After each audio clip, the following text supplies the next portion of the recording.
Hey everybody, welcome back to the channel. So this video, I'm going to show you the installation process of that Team Z upper torque box.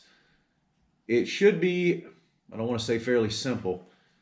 Once I get everything out, it should be simple at that point, but we'll see what the process is of getting the old torque boxes out and then this new one in.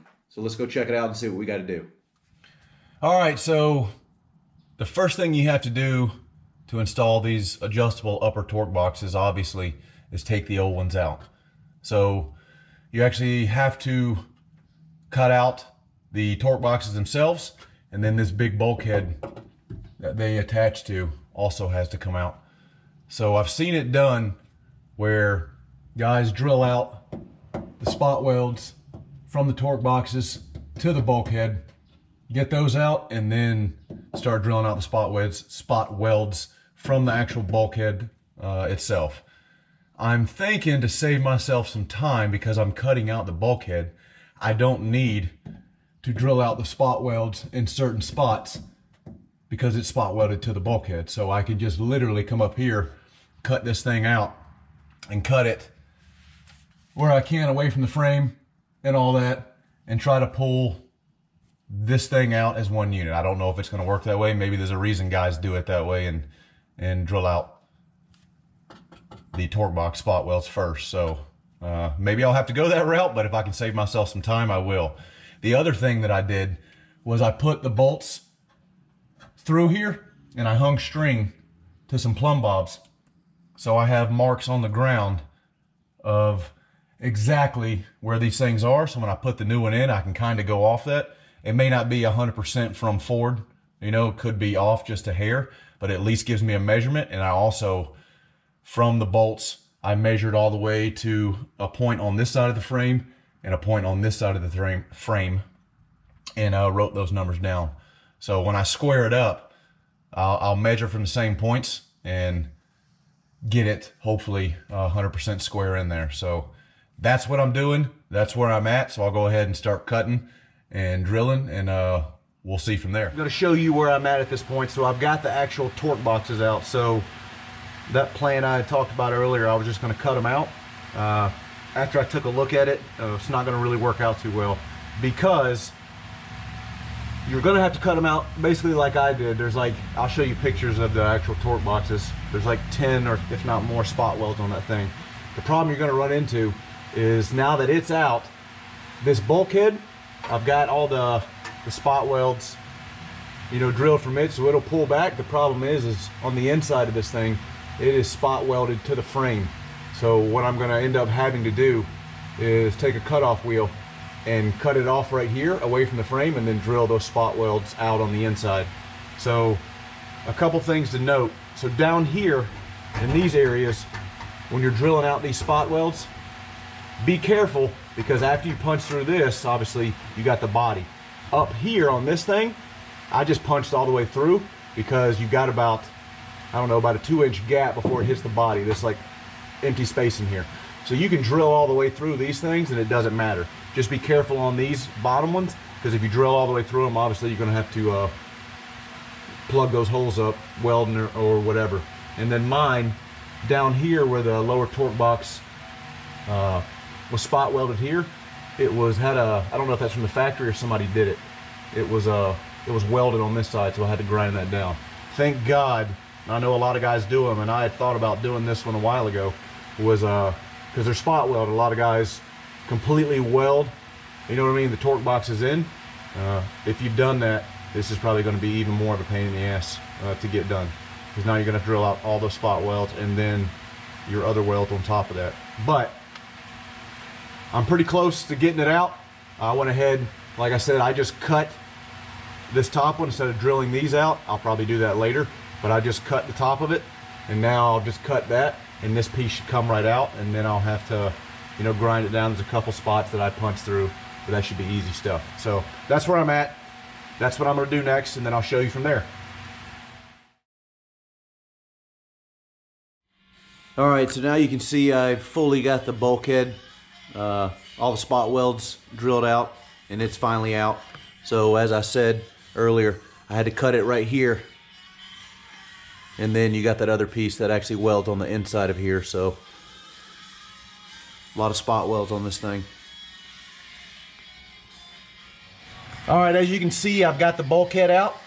I was just going to show you real quick what I was talking about, cutting in. So I got all the spot welds drilled out, but I had to cut right here. As you can see, the bulkhead, those the ends are turned in and spot welded to the inside of the frame. So that's why you got to cut that piece out and then drill those out and get them out. But that's what it looks like under here with that bulkhead gone. All right, as you can see, I've got the torque boxes and that bulkhead completely cut out, and I've got the inner frame rails where that upper torque box, that new one, will go, kind of cleaned up. What I'm probably going to end up doing, you see I've got it also cleaned right here. The frame rails are spot welded, you know what I mean, to the body, and they should be fine. But before I put that thing in, I think I'm going to lay, you know, about potentially 3 like inch-long welds, just to make sure this thing doesn't pull away from the body. I mean, it shouldn't anyways, but while I'm here, better be safe than sorry. So one thing to note, and once I actually test fit it on here and put it up here, I'll show you. So the frame rail has these cutouts or these notches right here on each side. The box itself, the frame that it welds to, also has, as it comes down, it has these notches so you can kind of line it up.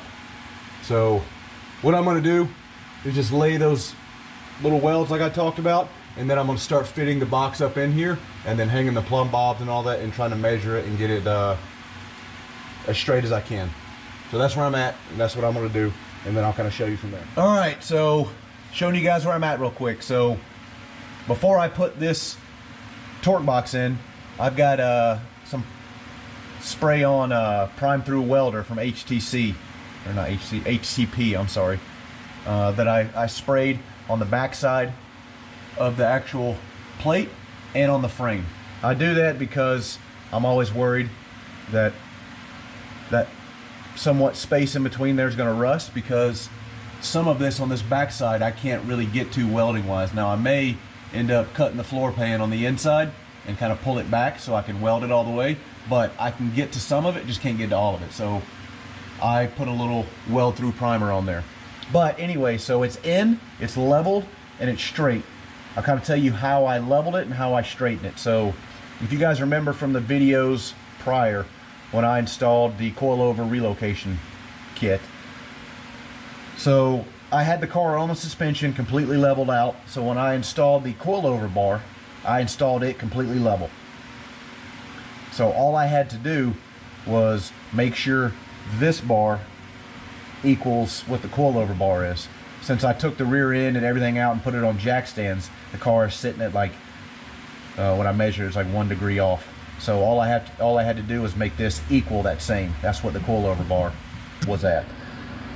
So what I also did was hung plumb bobs again from the bolts, the center, all the way to the ground, and they equal, they're sitting right at where the stock ones basically were. And I also measured from the coilover bar, because if you remember as well, I centered that up based off the bulkhead. So I know that distance is good. So it equals out on both sides, plus multiple holes on the back side of this frame I cross measured to and got the same measurements, plus I hung 2 plumb bobs at the front. There's a hole in the frame up at the front that I hung from, and I also measured that distance there. So I know it's in there straight, I know it's level, and it's ready to be welded in. So that's kind of what I did to get to this point. It's a snug fit, which is good. I had to keep tapping it, you know, little taps here and there to get it exactly where I wanted it, but that's a good thing. So there's not a lot of space in between these actual brackets and the frame itself, so that's really good. So I'll go ahead and get it tacked in, and then we'll go from there. All right, so I pretty much got the bar tacked in, and a lot of places already welded in. So that's basically, from beginning to end, the process of getting this adjustable torque box kind of welded in, and how you need to square it up and all that stuff. Actually was a decently easy install once I got all the stuff out of it. So a quick tip that I forgot to mention, you can get your MIG gun in here and weld on this back side about halfway up that thing. So if you're gonna MIG it, you shouldn't have to cut the floor pans. You can, like I said, you can get it pretty good with your gun. If you TIG it, you'll probably have to cut the floor pans. But anyways, as always, if you like what you see, give me a thumbs up, subscribe to the channel.